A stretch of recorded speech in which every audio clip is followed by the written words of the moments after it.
l'énergie, c'est vraiment un pilier très important pour le développement. Pour l'hôtel, par exemple, nous avons besoin de l'énergie pour l'éclairage, nous avons besoin de l'énergie pour la cuisson, pour la lessive et pour nos clients, pour l'eau chaude, pour tous les services, c'est vraiment indispensable. Je ne vois aucun service de l'hôtel qui ne nécessite pas l'énergie. Et aussi, l'énergie, elle est très très importante. Par exemple, pour toute l'entité, nous savons qu'à Idjwi, comme la population n'a pas assez d'argent pour se faire voyager avec les canaux rapides qui passent la journée, la population de l'île d'Idjwi voyage la nuit. Et donc, ils ont vraiment beaucoup besoin de la lumière pour se promener, pour aller vers le port et quitter le port vers la maison la nuit parce qu'eux, ils voyagent tous les jours la nuit.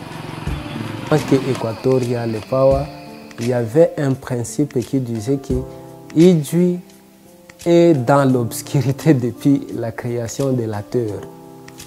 Maintenant, pour le moment, même le dernier des citoyens dans le village de Bugarula commence à utiliser l'énergie d'Equatorial Power pour satisfaire les besoins les plus élémentaires qui restaient depuis très longtemps non satisfaits par manque d'énergie. Même pour des maisons, des secrétariats publics, on avait des problèmes. Il arrivait des fois que vous puissiez sillonner presque tous les centres de Bugarula.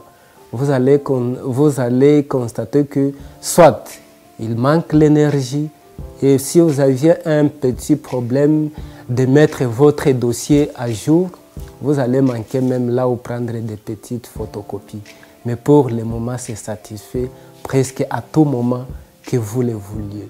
Nous couvrons en moyenne 6 heures de santé et nous couvrons une population qui équivaut à 62 000 habitants et que nous servons à partir de notre structure ici.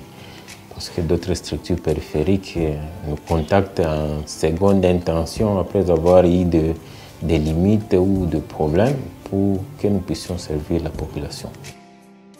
L'énergie que nous sert Equatorial Power pour nos services nous permet de faire fonctionner nos appareils, surtout les appareils paramédicaux et biomédicaux. Par exemple, nous l'utilisons pour des échographies que nous sommes en train de pratiquer actuellement parce qu'on était confronté à des difficultés d'utiliser à tout moment les groupes électrogènes avec l'usage et la consommation abusive de carburant. Mais grâce à cela, nous savons l'utiliser en temps et donc à n'importe quel moment. Nous sommes en train de penser que nous avons 64 panneaux et 4 régulateurs. Chaque régulateur prend 16 panneaux. Nous avions choisi des régulateurs MPPT, des régulateurs Victron évidemment. 250 volts, c'est la tension maximale côté panneau solaire. Et 100 ampères, c'est le courant maximal de charge. En plus, nous avons 16 batteries. Nous avons des batteries BYD, des batteries au lithium. Les 16 batteries, chacune des batteries a 2,5 kWh. Donc, si vous multipliez par 16, vous aurez 40 kWh. Donc, le stockage maximal qu'on a ici, c'est 40 kWh.